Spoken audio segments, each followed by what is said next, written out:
while doing your duty, and how did you handle them? Police ఉద్యోగం అనేది చాలా tough గా ఉంటుందండి. ఎన్నో కత్తులు మా మీద ఎప్పటికీ గురిపెట్టే ఉంటాయి.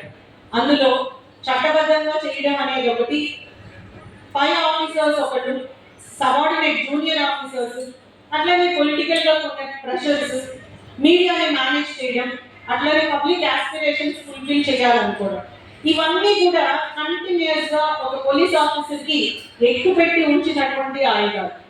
Because police is the person who represents the government. Traffic లో కరెక్ట్ గా నియంత్రణ చేస్తే ప్రభుత్వం చాలా బాగా పనిచేస్తుంది అంటారు. కరెక్ట్ గా మనం చాలా స్పీడ్ గా చాలా అర్జెంట్ గా వెళ్ళాలనుకున్న టైంలో స్పీడ్ బ్రేకర్స్ కానీ ట్రాఫిక్ సిగ్నల్ కానీ పడి తద్వారా కొంచెం లేట్ అయితే అసలు పోలీసులే పనిచేయట్లేదు, ప్రభుత్వం సరిగా పనిచేయట్లేదు అంటారు. సో యూనిఫామ్ సర్వీస్ లో ఉన్నటువంటి ఛాలెంజ్ ఏంటి అంటే we are representing the good or bad functioning of the government. So మా ఎఫిషియన్సీ ప్రభుత్వం యొక్క పనితీరుని రిలేట్ చేస్తూ ఉంటుంది. This is the biggest challenge. ఇంకా నా పర్సనల్ విషయానికి వస్తే చాలా ఛాలెంజెస్ నేను ఎదుర్కోవడం జరిగింది. ఆ ఛాలెంజెస్ కేవలం అవుట్ సైడ్ మాత్రమే కాదు, ఇన్సైడ్ కూడా.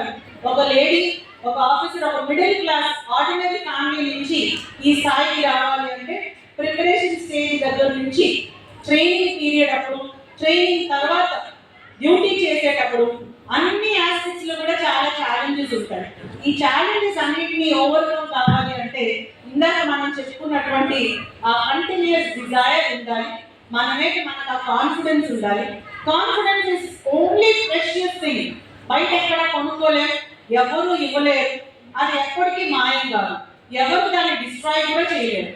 అట్లాంటి కాన్ఫిడెన్స్, కంటిన్యూస్ మోటివేషన్ ఉంటే ఏ ఛాలెంజెస్ అన్నా మనం చిరునవ్వుతో జయించవచ్చు. నా పర్సనల్ విషయం ఛాలెంజెస్ ఎలా ఫేస్ చేశారు అనే దానికి నాకు కొంచెం బ్యాలెన్స్ నేచర్ ఉంటుంది. ప్రతి దానికి ఒకటే పరిష్కారం కాదు, డిఫరెంట్ సొల్యూషన్స్ ఉంటాయి. ఈ సొల్యూషన్ బ్లాక్ అయితే ఇంకో సొల్యూషన్ ట్రై చేయాలి అనుకునేటటువంటి పర్సనాలిటీ నాది. ఏ సొల్యూషన్ బ్లాక్ అయినా దాని టెన్షన్ పడిపోయి మొదలు పడిపోయి ఇంకా అయిపోయింది ఇది అని గివప్ చేసేటటువంటి నేచర్ నాది కాదు. దానికి ప్రత్యామ్నాయంగా ప్లాన్ బి ఏంటి అని చూసేటటువంటి నేచర్ ఉన్నందున చాలా ఛాలెంజెస్ పర్సనల్ లైఫ్ లో, ప్రొఫెషనల్ లైఫ్ లో ఎదుర్కొన్నప్పటికీ కూడా దాన్ని ఓవర్కమ్ కావడం జరిగింది. దీనికి ఒక చిన్న ఎగ్జాంపుల్. కొన్ని సమస్యలకి చట్టపరంగా ఇమీడియట్ గా సొల్యూషన్ ఉండదు.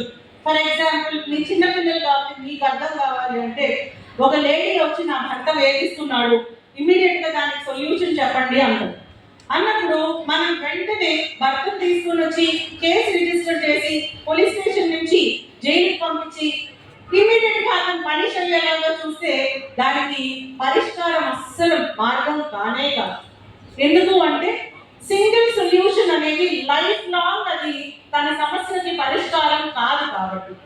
కాబట్టి లీగల్ గా ఏం చేయాలి అనే దానికన్నా ముందు సామాజికంగా ఏం చేయాలి, ఆమె మనోధైర్యాన్ని ఇంకా ఏ విధంగా నింపాలి, తన కాళ్ళ మీద తనే నిలబడేటట్లు ఉండేటటువంటి మోటివేషన్ ఏ విధంగా ఉండాలి, తన బలహీనతలు తెలుసుకుని తను ఆర్థికంగా స్వతంత్రం సంపాదించడానికి ఏం చేయాలి, ఇన్ని ఆలోచిస్తాం కాబట్టే కొద్ది గొప్ప సక్సెస్ఫుల్ అయ్యాము అనిపించుకోగలుగుతున్నాం.